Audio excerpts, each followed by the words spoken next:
I'm feeling a little sugared up today. I think I can do it. All right. I should have. If I wanted to try something different, I should have prepared more. So let's go to classic. All right. Classic is good. All right, let's get it over with. Why do you guys assume that it's bad? Because it's the internet, man. Your tone of voice You've been dropped. on the internet. All right. Well, anyway, here we go. This is from Ian M. He says, listening to your podcast about programs now, I quit Clip super quickly, counterintuitive, and all the stuff they promote it with is too polished, professional looking for sure. It depends on the results you want, and hey, you know me. Anyway, I'm doing 80% of what I ever did in Photoshop in Procreate on the iPad. Procreate is in the 3,000 yen range. It's about $30. Absolutely insane how good it is. Great results. And he also sends a picture that he produced in Procreate. Is that a one-time payment? Yeah, it's a one-time payment. Yes. I have a copy of it actually. And yeah, it is gold. And also, your Lord and Savior, Kurt Russell. Yeah, I know. He often does. I have a course on Procreate that I haven't touched because I don't have the tablet really. But yeah. Well, the tablet is kind of necessary for it. But he sent a comic cover that he made in Procreate completely. And he was telling me about it years ago at Tokyo Kaigai Manga Fest, I guess it was. Yep.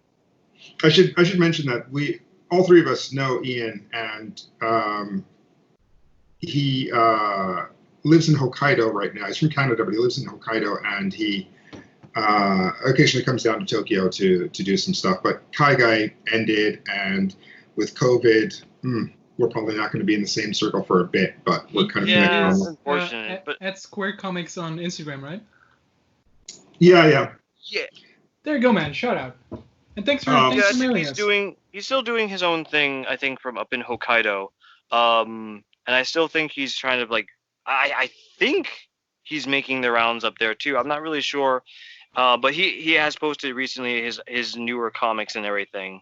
So he's progressing, he's pushing. But yeah, Procreate is sorry. I just want to say Procreate is a really good software, but I don't have a tablet. Yeah. I think I don't want to say apples and oranges, but Photoshop and Clip go neck to neck because they're really on the same PC-based platform. Procreate is more if you're working on a tablet. Well, I guess we should have included that. I suppose for those who have it, it's a good it can be a good option, especially for the price points. But I'm in the same boat as Chris. I don't have the tablet, so I can't comment on it beyond that. I know Kurt Russell likes it. Not that one, the cool one. All right, I'll take that. But I have a tablet, and I do have Procreate, and I have used it, and I put a couple of samples up on my Instagram.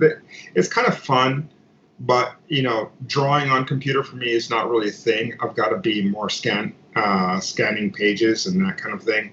I remember seeing those. I think those were great, man.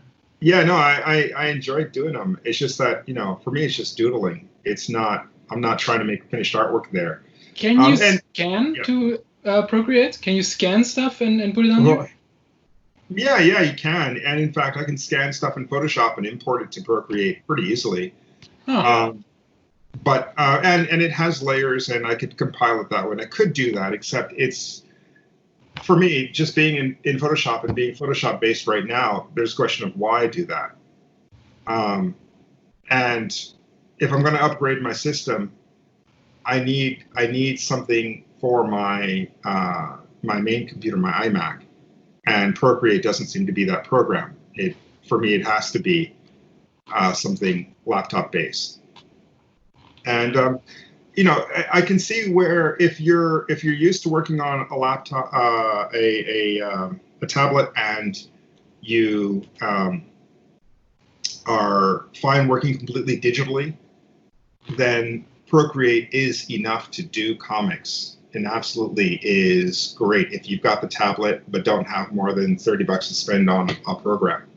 Oh, by the way, you also need the pencil, which is right. $100.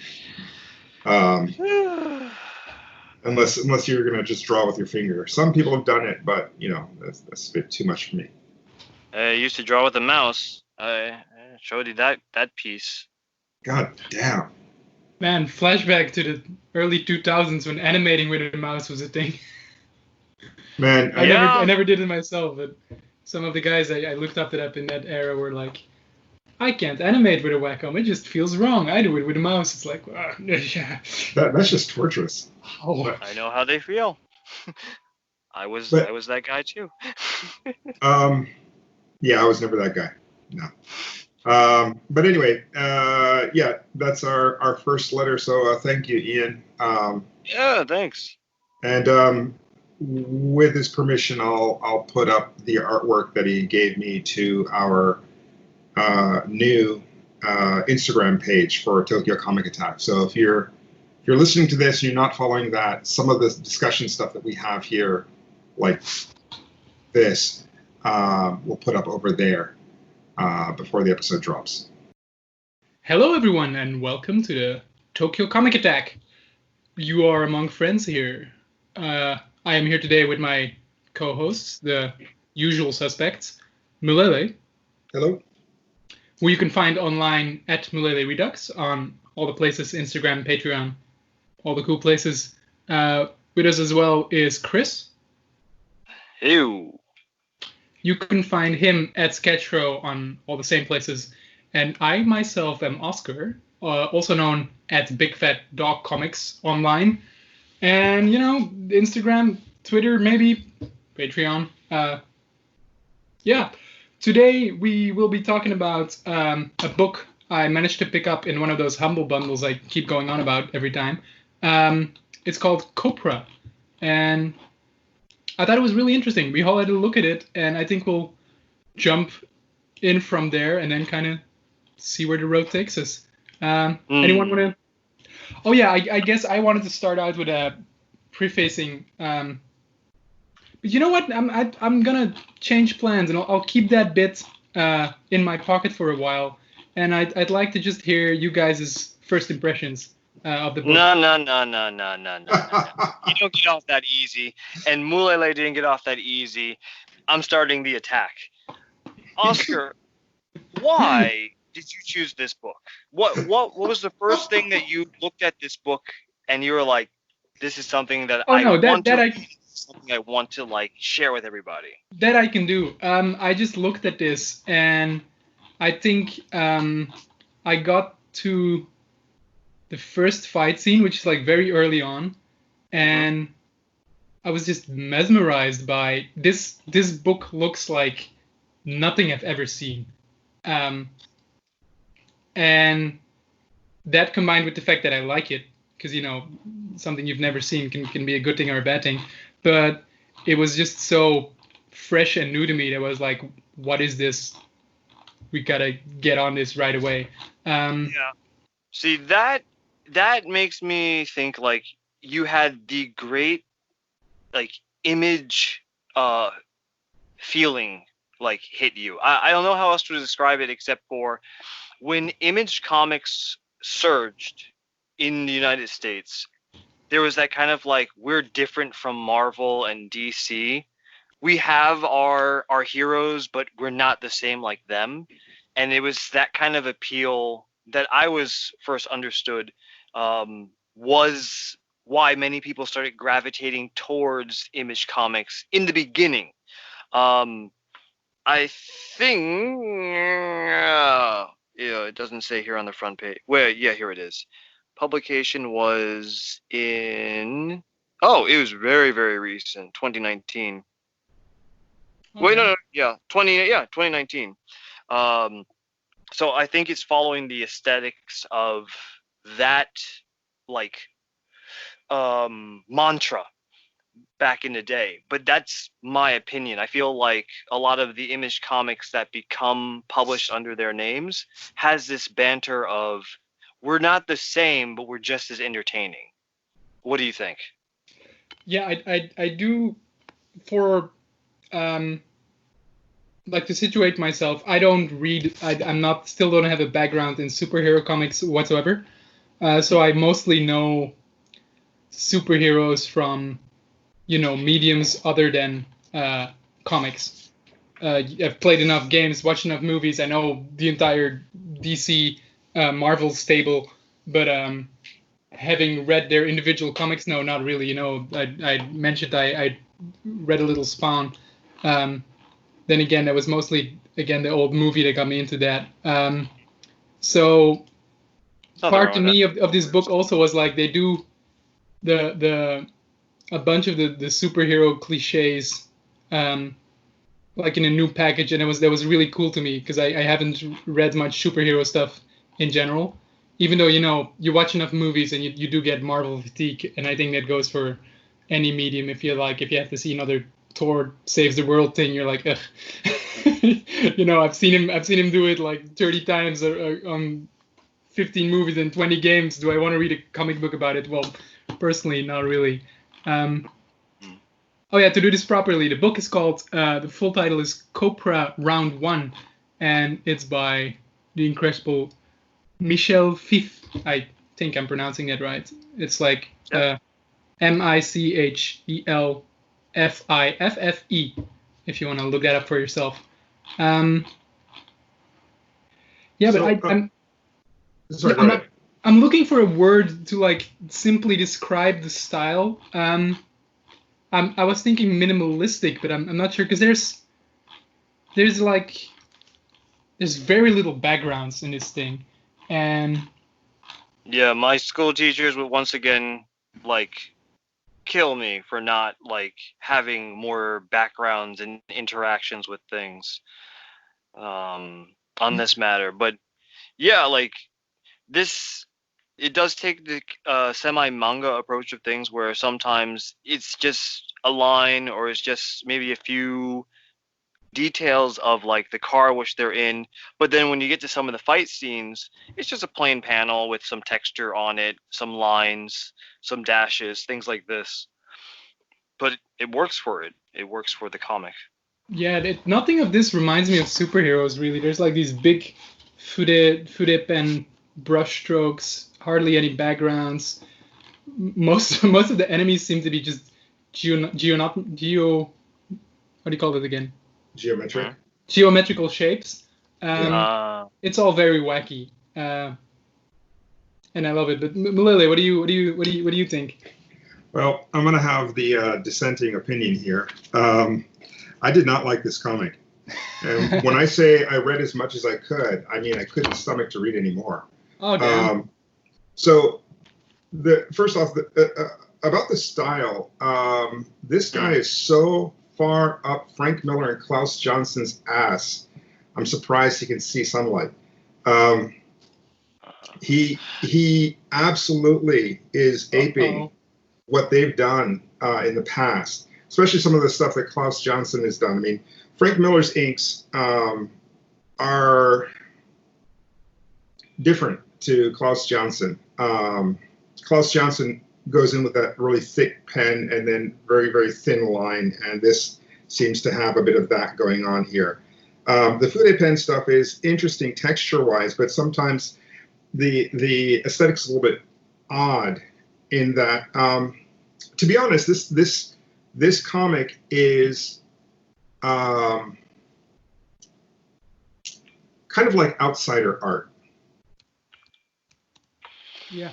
Outsider art. That kind of is there a definition for that I can follow? Yeah, let me pull it up real quick.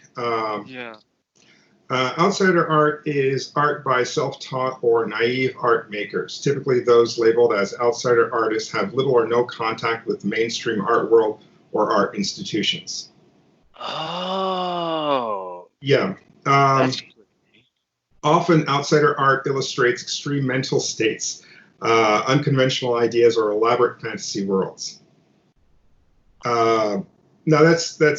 It also says that usually outsider artists are discovered after they've died, but I don't.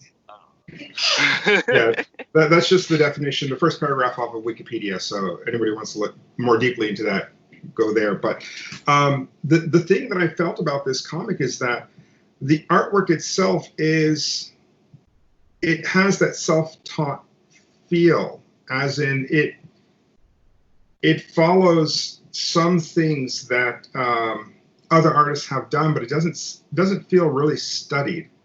And there's no I don't feel that it's polished, or it's kind of hard to say because there's so many things here that look just unfinished on the page. There are extreme problems with composition. Yes, everything is there. Yes, it's readable, but it's ugly.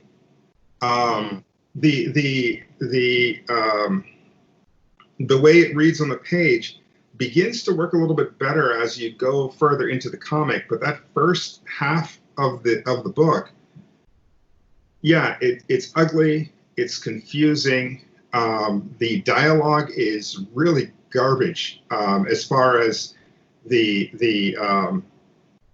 building of characters or the building of tension, anything about the scenes. And I'm looking online and everybody's giving this like 4 stars, 5 stars. Klaus Johnson himself is on the back of the book saying, man, this stuff is really good. Who is it? Bendis is also on the back of the book. Who we got? We got Brian Michael Bendis, Joe Casey, and Klaus Johnson giving quotes about Copra being in this amazing work. And I'm just like, what the fuck is this? And I'm losing my mind here because I really feel that this book is uneducated in comicking in general. If this is a first book, man, excellent job selling this. And I wish him all the success in the world, but no. Man, I do gotta stop you there because composition is garbage, writing is garbage, the whole book is garbage. Let's get a little nuance in there, because all right. Does not know how to set up panels. Doesn't know, maybe as nuanced as I can be. Hold on. Maybe if you got the PDF open, what's the page that bothers you? All of them. Because I'll jump in for a while and maybe retort a little bit. Okay, but wait, man. I've got a page here, page number 8 in the PDF, and this is like the second page of comics. They're in the van. The van is sparse as fuck. They're sitting on some sort of bench, but number one, we don't know what the bench is made of. It seems to be made of the same material as the van. There's nothing that would tell you that they're in a van other than the fact that that's part of the setup. But we only find that out after the fact. It's not actually in the first page. We kind of see the second panel of the first page. There is a shot of the van from far away, and we see kind of what looks like the bench setup. But if we miss that, then the next page is kind of out of context. And so the setup here is really, really weak for where the entire next scene takes place. And that's a mistake. There's nothing else to tell you where they are or really who they are. Spend the next couple of pages setting up these characters, then half of them die. We don't know what they're doing. And the only reason that we know that this is an off-books mission is because at the beginning, the guy says something about doing something for his cousin. You did the right thing. Let's keep this between us, of course. Of course, thank you, cousin. And that's all you get until later, where it's like it's an off-books mission. And from there, we get into the battle scene. The first one to die is the first one to die is the driver. But it's not even clear what happened to him. You can barely see the thing that actually hit him. And I'm having trouble logistically how it happened like that. I don't even know what it is that hit him. So I get you. There's a break in the sequence with some panels.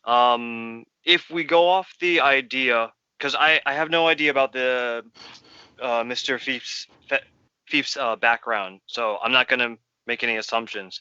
But well, actually, I am gonna make an assumption right now. Sorry.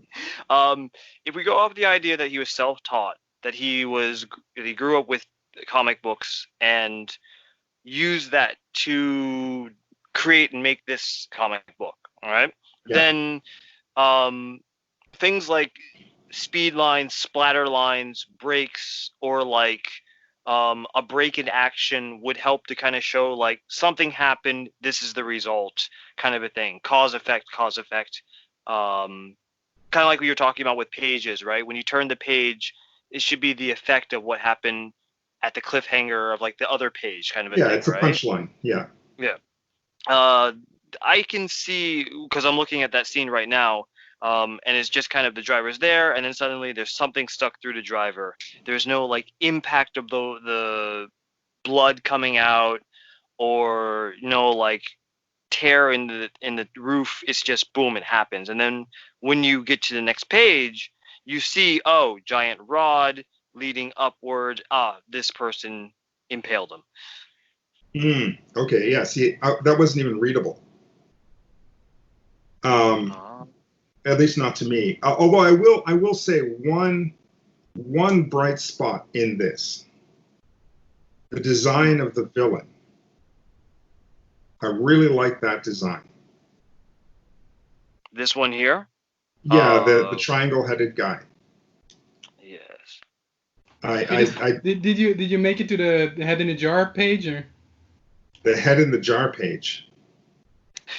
Well, that's a little bit further down. Chapter what? Was it 2 or 3? If we do full spoilers, I suppose. So the idea. Let me do a quick summarize of the story here. There's this this band of outlaw heroes. Like what are they? They're basically criminals or something, and they're like reformed in a government program. It's basically Suicide Squad, I guess. Yeah. I haven't seen Suicide Squad, but I imagine that's what Suicide Squad is. Basically, yeah. That is exactly it. Instead of they're doing an unofficial mission. Like the leader guy is like, you got a call that there's an artifact, and they gotta go get the artifact before trouble starts. And then they go get the artifact, and lo and behold, trouble starts. And some triangle head shaped, who does have an incredible design, guy comes and steals the artifact, kills most of them, and then they get fired from their government job thingy, and they gotta go rogue to go after the artifact.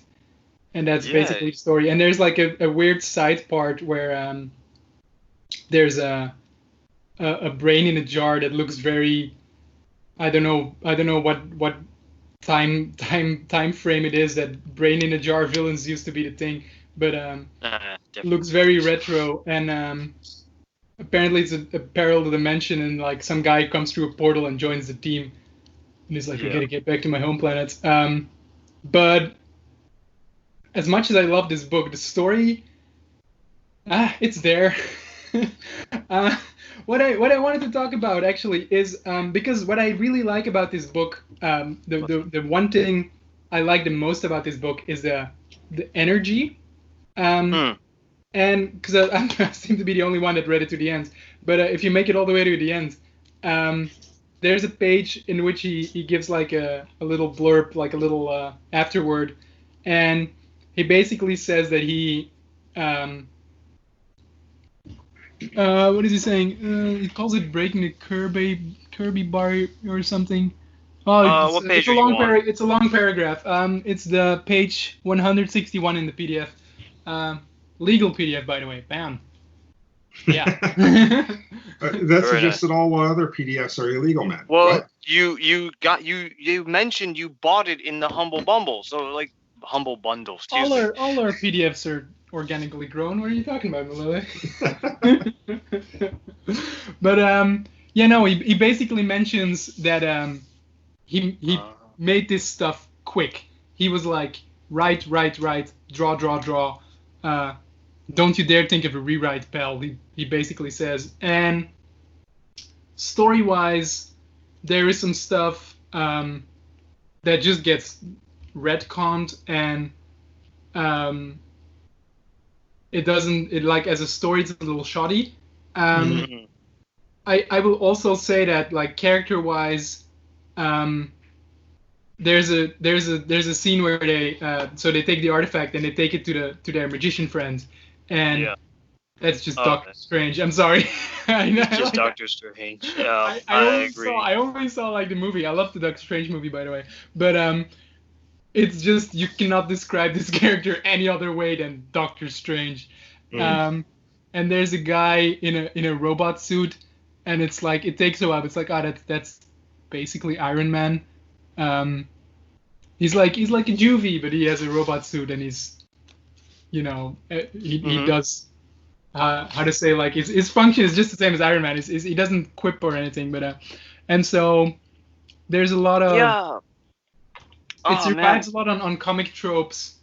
Even though that I really like the designs of the book. But as I was talking about the energy, I just feel that even though there's like a very loose feel to everything, like Mulele said, especially the drawings are kind of loose, the story's kind of wacky, but I couldn't help but shake the feeling that this guy was having the best time of his life drawing these pages. There's just this joy, and I think in the outsider art perspective, again, this me kind of how I read into this, but if I would have to describe it, I would say that he doesn't have the professional quality in some parts, but he doesn't have that professional jadedness. He still has that unbridled joy of somehow these pages made me think of the kind of stuff you write when you're in school and you're like doodling in your textbook or whatever. And I get it's that. Like this is it's not Iron Man, but and poo poo pow pow, and the fight scenes, they all look so, but they have that that joy energy of like, yeah, pow pow pow, fuck, no backgrounds, and that was just what really pulled me into it. And even though I'm like, wait, story wise, didn't you just say that? Oh, all right, I guess that's not a thing anymore. Fuck it, let's do it. Let's go get fucking bootleg Doctor Strange and Iron Man and punch triangles. And I was there for the ride. And then a guy like some punker guy without a shirt, and his lower half of his body is a tank, and his gun is kind of penisy, and that's all just fun. They go to Tokyo for some reason. I think like this comic makes me very jealous, because when I go back home and I look back at like all of the comic books that I drew with just pencil and like drawing with this feverish like, oh, I've got this idea and this story, and like you said, like the draw, get it done, but you're kind of worried about getting it done and enjoying it, right? Like, I'm jealous that someone saw that. It was like, hey, this is really good. Let's publish this. Because high school me, junior high me, and especially elementary school me would kick themselves at this moment. And again, it's not saying that there's like a bad or good aesthetics to this. I don't want to say that. I think that his artwork is unique, and I think that it definitely fits the idea of like what Image Comics goes for. Therefore, it reaches a good audience for this, which is nice. And there are very cinematic points, and I think, yeah, he does have some good designs with some of the characters. I really wish people were established better, because sometimes, like you were talking about the robot man, right? The robot suit. I believe that was introduced once they went wanted, right? Patrick Dale. Patrick Dale is the guy who dons this robot suit in the comic, and I didn't know that. I thought it was just a robot. Yeah, full disclosure. I had to read. I read like the half of it first, and I went through and read it a little bit more slowly a second time, and that is when I really, because there's just names everywhere. Everyone was like, Dave, John, we gotta contact this guy. This guy is like, fucking enough with the names. I went back and I was like, all right, let me read every name that's mentioned in this book so I can get a feeling of what's going on. And I do have to say, once you know what's going on, I was perhaps a little disappointed that, because I think that the whole I hesitate to call it amateurish, but like the unfinished look and everything, he gets away with it because he veers a lot towards abstract stuff. Like there's a lot of magic attacks or like hallucination sequences, and it's just like shapes get really weird, and I think that allows him to get away with like no backgrounds and everything, because if you just go really weird with it, what I would have wanted for this book was do that in a story as well, because the pages look amazing, but once you read it, it's like, oh, I'm basically reading like again, I'm not good. I'm not a kayfaber yet that I can really say this is this era from comics, but you feel like this is an homage to a certain era of like punch bang bang comics, and that is cool and all, but I just wish that if he would have gone like a little more abstract with the story as well, because it's very cookie cutter outlaw hero stuff. Even though like there's the bad guy absorbs like an artifact and he gets all bloated and stuff, so it goes to these amazing like funny places, but like story wise it doesn't really do anything. Even the Doctor Strange sequences are all like very, very weird and triangles and squares everywhere, and the page gets all cut up into little pieces, and that's cool to see. But the story it's telling is just bootleg Doctor Strange. Even the guy from another dimension is like, I am from another planet and I have superpowers and I want to go back to my planet. It's like, all right, Superman, join the team. Superman, Cable. Cable. Oh yeah, I thought Superman. Then again, I'm not as well versed in I like the design of Cable. I never knew his backstory. Is that what Cable does? Cable is like coming from the future, and he's there, of course, to save his family. And well, movie wise, because that's the most recent thing I saw right now. So I don't know how the newer comics are doing it, but movie wise, he came back from the future in order to save his daughter and change the future. And then with the X-Men television show, he came back to kill someone as well. But man, I haven't seen those in years. So anybody who has a Blu-ray case of the X-Men TV show, please get on us. please send that to us immediately. I will drop out of work for that. I've got a couple of comments here. So first, I want to say page 22 is really, really good, design-wise. So oh yeah. Yeah, and so it kind of makes me feel that it's not that he couldn't do this; it's that he chose not to, because he considered some interesting things about this design, and or maybe he just had one in him that came out that way. But why did he decide to rush through it? Don't look back. Don't change anything. Because my thing is, when I'm looking at someone's art, like a kid's art, there's a point of investment in looking at the artwork, and I can look at the artwork and say, okay, there's a little something in that, and I kind of dig it. So yeah, that's good. But for this, I'm investing hours into reading it, trying to figure out what's going on, because he didn't structure it properly, hasn't set it up so it's easily readable. So I really have to dig through it. And to say that, well, he just decided not to go back and edit anything and to do kind of a stream of consciousness story that riffs on superheroes, I don't know if it's worth the investment. So my question is, why did he do it this way? Was he pressured? I think he was just having fun. Well, from examining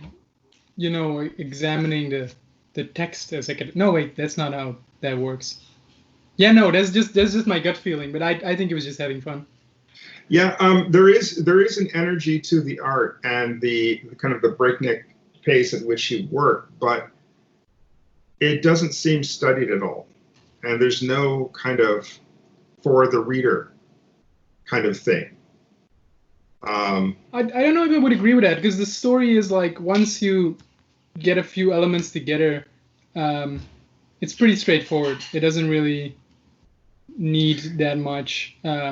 Sure, like but I said, he could have run through the artwork once he had established the story, but he didn't. And if he's retconning things that he only wrote a couple pages before, then clearly he needs to stop and rethink his story. That is really, really poor. And to be honest, for the price of a graphic novel, and in this case, the price of the Humble Bumble. Yeah, that's what it's called. Humble Bumble. There is kind of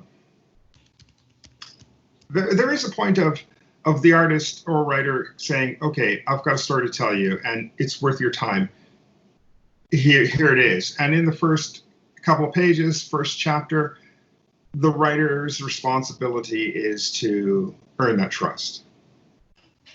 And it seems with this one, he's like, no, fuck it, I'm going to do my own thing. And if I fuck up in the middle, I'm just going to keep going. And that's what we're presented with. So it's interesting as an experiment in that case, but wouldn't want to pay for it. Don't like the idea that I have to spend hours trying to figure out the plot. I don't see how you can spend hours with this thing, but you know. Well, I was so much more sense now. I was not blessed with the ability to read. Okay, I guess. War and Peace in 30 minutes. I'm sorry that when I look at a page, I'm dissecting it 10 different ways, and so it takes me a few minutes per page. And going at that, what's that? I want to do that. I feel like when I read stuff, I often like tear through it a little too quick for like properly. But I think it's pretty clear where you and I stand. But Chris, what would be your not to pour this into a thumbs up, thumbs down kind of thing, but what would be your thoughts on like the book? Oh, I thought my thoughts were pretty clear. Like, I think that this hits a certain demographic. I'm not that demographic. It's not resonating to me. However, I grew up with kids who would eat this book up, who would be like, this is the sun and the moon, and it's amazing, and this is what comics are. And I see that appeal with it. But if you're asking me, like, oh, would I continue reading this or looking at this? Nah, this is not for me. I would pass on this. But it was interesting to see because, and now that I have Michel Fiffe's, his biography, I have is up. He's not French. I'm sorry. He's from Havana. Huh. And currently he is a writer with the new Ultimates, Marvel Ultimate Universe. A writer? That's not exactly the position I would put him after reading this book, but all right.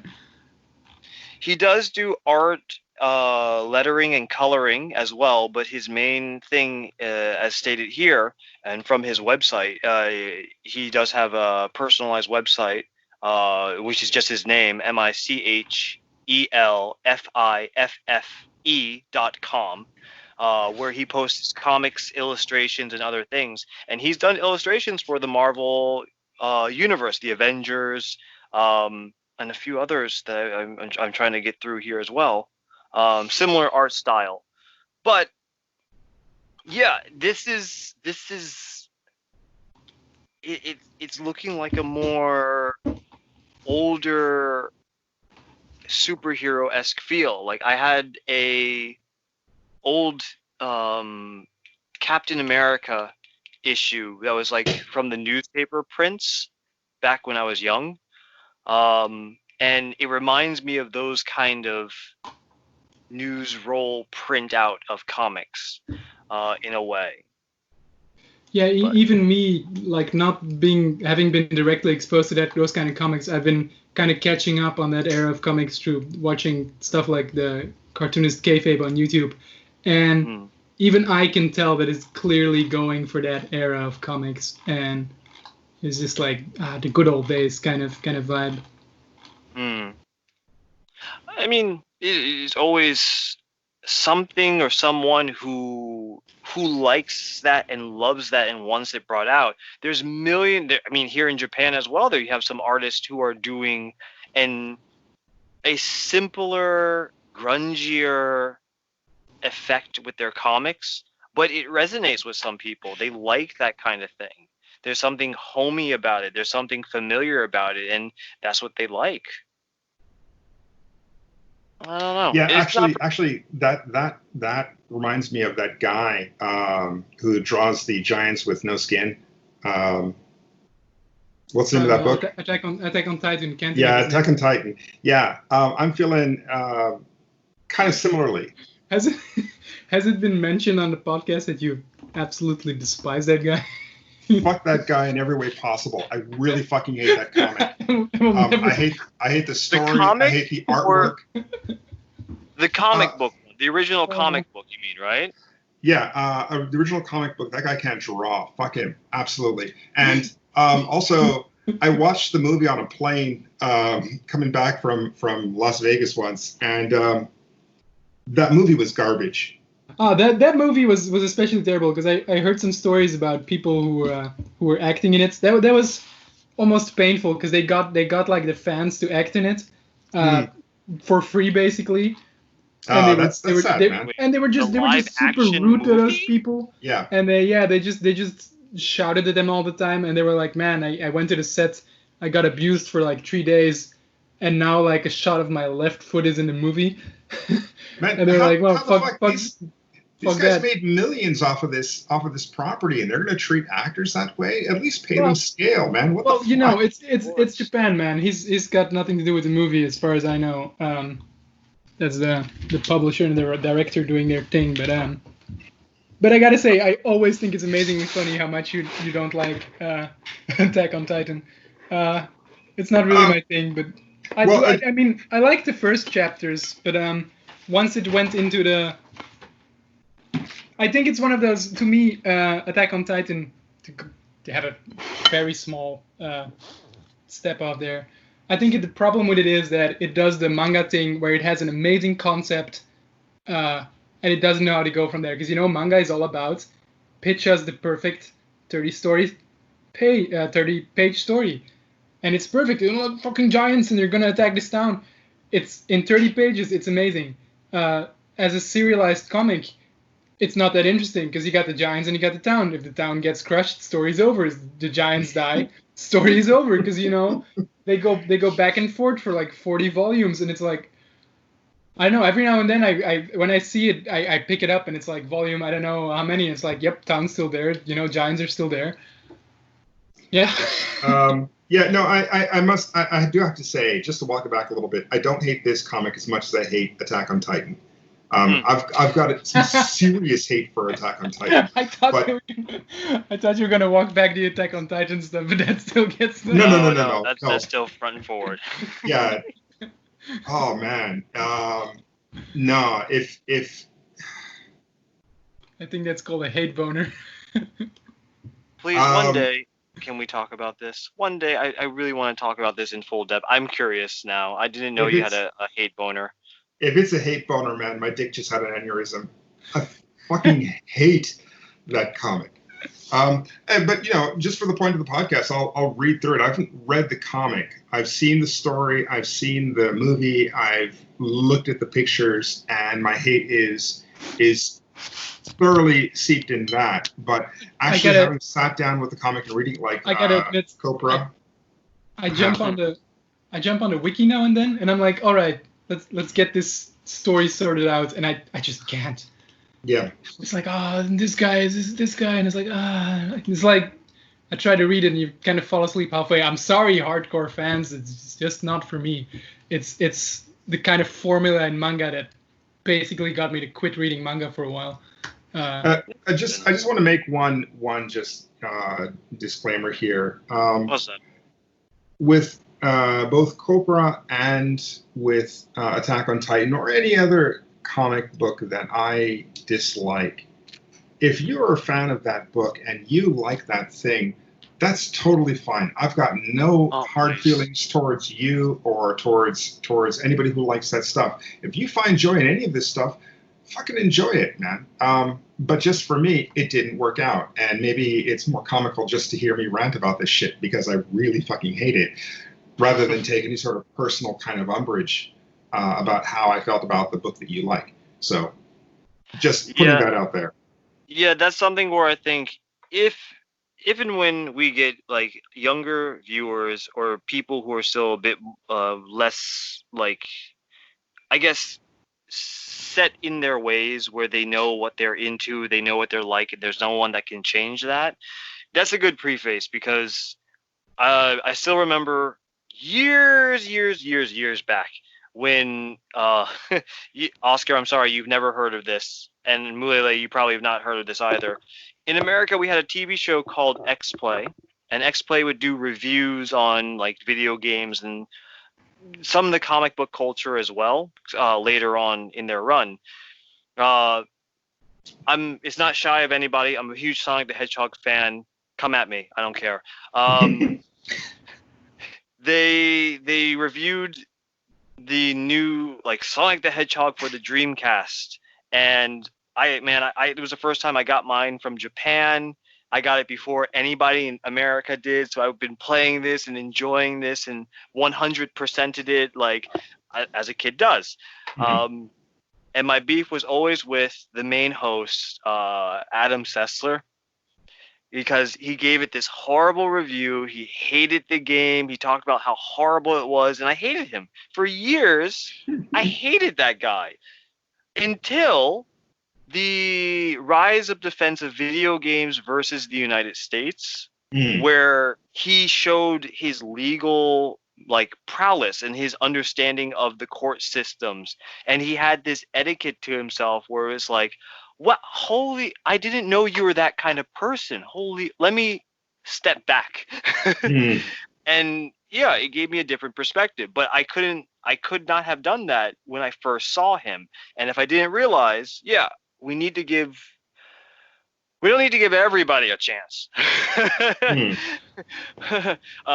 The U.S. president. But we need to we need to think about some things, and we need to like be comfortable with, I like this, and it's okay that somebody else doesn't like it. And if they put it into your face or make you feel bad because of it, well, then maybe you need to think about your relationship with that person. I think you hit a nail on the head there, saying especially you got to be okay with yourself liking it. A lot of times it gets mentioned like don't invest your personality, don't make liking a thing part of your personality. But I think that when something you like is criticized, it often hurts because you start kind of doubting yourself in a way. You're like, do I really like this thing? Like, am I gonna fall out of love with this thing that I've enjoyed for so much because someone pointed out its flaws? And I think in a certain way that's what maybe not all of us, but that's something to. No. To that point, the fact that I absolutely disliked Copra does not mean that I suddenly distrust comics that you, Oscar, bring to the group. I'll still read anything that you bring, and I'll still look forward to reading it. And so my opinion here has nothing to do with my trust of you or the comics that you bring or your taste in comics. And so that's, again, and to be honest, I don't really have a beef with Michel Fiffe, or that guy who does Attack on Titan. Sorry, I don't know his name. But and nothing personal, but this thing that they made that is in front of me, I'm going to say I like it, I don't like it for these reasons. And that is it. And with one last thing, with professional books, I'm speaking to the audience that may choose to read or not read them. And with books that are independent, I'm more speaking to the artist directly, because I have no illusion that the guy who did Attack on Titan will hear my review and say, Hajime Isayama-san, apparently. Okay. Isayama-san. I have no illusion that he will listen to my review and start to address some of the aesthetic issues that I've seen. So that's fine. They do have that gif on the internet where the guy dries his tears with dollar bills, right? Yeah, that's pretty much it. Yeah, Copra, while from what I read, because I got it up to mid or end chapter 3 until this point, and I had to switch to the other books. It was, in my feeling, I would say it was a superhero psychedelic adventure where, if you're looking for action and mystery with a unique style, this is for you. Damn, that's what I would say. That's a perfect pitch, I'd say. That is actually very, very good. I'm sorry I didn't have the patience to actually come to that point. I did read to about the same point, but I think by that time I was already thoroughly in the fuck this noise shit camp. So, but that is very nuanced, and thank you for that. No problem. Like, I mean, the thing that I want to try to bring to this is, yeah, while we all agree, like, Oscar, this is something that resonated with you, and that's really cool. Mulele didn't resonate with you, and I'm on the same page. It didn't resonate with me, but from what I read, I did see a person who was passionate about a story and who had the resources to get it out there. You lucky man. I will, like, if I have any gripes about this story, it's about you got it out there, and you got it out there how you wanted it to be and look like. And that makes me mad because, years of changing my style to, like, adhere to... Anyways, sorry. No, I kind of want to jump on there, because that is part what made me like this comic, is because I read every comic as you know, as a comic creator myself, and just seeing him do his own thing, you know, not giving a fuck about the perspective in that van, because I took a look at it when Mulele mentioned it, and the perspective is horrible. But, you know, he just doesn't give two shits, and he goes on with his page, and I respect that attitude, and that is, I kind of want to internalize some of that go get him attitude to just, you know, make something your way and push it through all the little details that don't work, you know, just push through the thing. And of course, you gotta find someone to, well, not publish it more as someone to buy it, but I like being reminded that comics don't have to be done a single way. I think it'll be in the next episode, but I've been to the Dorohedoro exposition yesterday, and again, the same. There was a complete eye-opener in, oh, you can do this kind of stuff? Like, this is allowed? And that, I love seeing that in comics, that the feeling of, oh, that is allowed. You know, you don't have to draw... Well, I don't want to always, you know, make Marvel and mainstream superhero the punching bag of the podcast, but they have a very uniform style, you know, like their anatomy is on point, perspective is on point, certain kind of coloring, sort of kind of line art. It's good, but it's also kind of the same, you know. Well, this thing is just like raw colors, lines, triangles, rah. And I found it kind of refreshing just to see that it's out there. Like Chris said, even if you don't like it, it's good to know that like, oh, this is a thing people can do. That's good information to keep in the back pocket kind of thing. I'll make that my closing comments. Mulele, okay. you wanna? Yeah, I've got one last thing. Now, as much as I've said about this thing, it does bring up a couple of stylistic. There are a couple of points where I can see the style evolving into something else. If I could point towards artists who are a little bit more studied or a little bit more, they have a little bit more finesse with the style. They're not so like, going ape on the pages in kind of a stream of consciousness way. I see a lot of like Paul Pope. I don't know if you're familiar with his work, and Raphael Grampa. I know Can you name. kind of spell those names, or? Paul Pope is Paulpope, and I think he did Batman Year 100. Oh yeah, I'm seeing some pages here on Google that line art this looking. And the other guy, Rafael Grampa.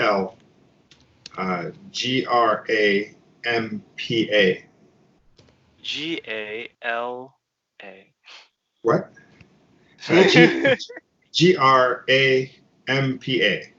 Grampa. Grandpa. Brazilian? I'm not sure, but possibly. Brazil? Yeah, he's totally Brazilian. Okay. Oh, I've seen his work. His work before. I think he's doing Dark Knight 3. Oh, apparently he's the guy who did that iconic image of Batman throwing the Molotov cocktail, if that's correct? Possibly, I'm not sure. I'm not really looking at their work. But those two guys seem to me to be a more evolved version of this here with Michel. Yeah, I can see that. They've come to a maturity and a level of nuance in their work that this work in Copra just doesn't quite have yet. And I think that's my main gripe with it. And yeah, to Chris's point, as much as I've struggled over the years with my own self-doubt and the rejections that I've received over my work, and how hard I've tried to put my work forward, to see this work feels like a giant fuck you from the industry. Yeah, it does. And so there is a certain amount of that. From. Yeah, and so it's. But putting all of that stuff aside, it's like, man, why is this a thing? It is my subtle and nuanced comment. Yeah, I think he used his, for what it feels like, he got into the industry. He was a writer. He was doing things, and eventually he's like, hey, look, I have a story that I want to do. Can I do it? Maybe with Marvel they said no, but because he has more notoriety, Image is like, yeah, why not? Go ahead. He has a name, so he could use it to pitch things, right? That's what I feel it is. Sure. Although there are other people who say, yeah, Image publishes anything. No. Oh, that's maybe a discussion for another day. Humber run. I've never pitched Image, so I don't know. I have. I was denied. It was NeoArc. NeoArc was denied by Image Comics. You guys don't know NeoArc. That was one of my first comics. Okay, actually, no, I lied. I did pitch to Image once, and it was at San Diego Comic-Con. Eric Larson was the new president of the company, and he was doing the review table, and I brought him Weird Crime Theater. And he said, and I quote, "Cool, but not cool enough. Next." Not cool enough. What does that mean? He just didn't like it. And so he's like, yeah, whatever, next. And then she's like, oh, okay. And so we just walked away slowly with our pages. Kumar was actually there with me pitching. So, like, that is an aesthetics of America that needs to change. If you're going to set up a critique booth, or if you're going to do this kind of service, and I know that they're doing it, I guess, for free in this case, but god damn it, give us something to go off of. Guys, I feel like that's kind of biting in, or we wanted to do an episode on pitching stuff and rejection. Okay. But, yeah, there was going to be a separate episode. So we'll get to that. We'll get to that. Anyway, do you guys want to wrap this up? Yeah, I just wanted to add that we're not sponsored by them, but it's a good. I still like the service enough that I mention every time. We got this comic book stuff, humble bundle like Copra and a bunch of other stuff, for only $1. I was too lazy to upgrade it, but like they often have these comic bundle, humblebundle.com. They have like games and comics sometimes, and usually $1 gets you like a bunch of stuff, so you can try some stuff out. We regularly pull some interesting stuff out of those like grab boxes. So if anyone's interested, there's usually one going on. There's a bunch going on now, but it'll probably be done by the time this episode comes out, so there'll be new ones by then, I guess. That's all I wanted to add. Okay. Recommends? Not really on my side. I have no either. I'm sorry. Okay, I've got one, and I'll keep it very, very quick. There's a podcast I listen to, and it's called "What Had Happened Was." Oh, is it? Is it? No, go on. Now this is some genuine joy right there. This is a podcast for music heads, especially people who love rap from the 80s and 90s. Producer Prince Paul, the guy who produced De La Soul and a couple of other acts that I'm not as familiar with, but De La Soul was the big one for me. He's the one who started them out with 3 Feet High and Rising. De La Soul is Dead, and I think he worked on the third and a little bit of the fourth one as well. Gets into each album he has produced and each artist that he's produced and breaks it down over a series with the host, Open Mike Eagle, who is also a rapper, and I love his work as well. But to hear Prince Paul talk about his process of creating, and it doesn't matter if it's music, it still applies. All of it applies to comics, absolutely. Creating by himself, pitching to a studio or to a record label, getting the funds together, having to work under a budget, having to work under time constraints, a lot of the creative process, all of it applies to comic books, absolutely. If you like rap, it'll be a little more interesting to listen to, but even if you're just about the comics, consider it. And my big takeaway from this podcast was I don't pitch enough and I don't give my work enough time during that pitching process, because Prince Paul talks about, well, I made this project and then I shopped it for a year, 2 years, and then finally I got some play. Where I look at, I sent my comic to 2 publishers. They both said no. And so I guess that was that. It's like, what am I doing? I need to pitch more. So just in that sense, What Had Happened is a really good podcast. That's it. Sounds good. I might check that out myself. Yeah. All right. I guess that takes us to end then. You want to talk us out? Oh, where can people reach us, Chris?